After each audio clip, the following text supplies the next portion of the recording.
So hello guys, ngayon pala pupunta kami ngayon sa SSS ng mama ko. Kailangan niya kasi magpakita sa SSS para i-verify na buhay pa siya para sa pensyon ng papa ko. Taon-taon pumupunta ang nanay ko para magpa-verify.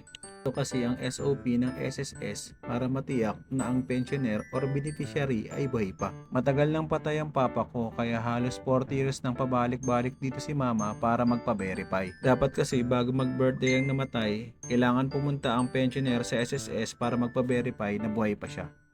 Dumating na kami dito sa SSS De Paro Branch.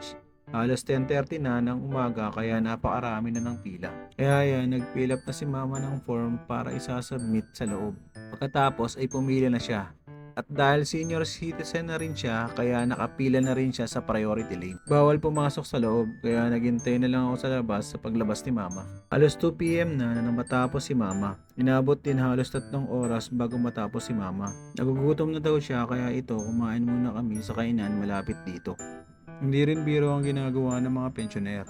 Hirap at pagod din bago nila makuha ang pensyon nila. Pag hindi mo kasi sinunod ito, i-hold nila ang pensyon mo. Kaya shoutout sa SSS. Sana mas mapabilis pa nila ang proseso para hindi sobrang tagal magantay ang mga pensyoner.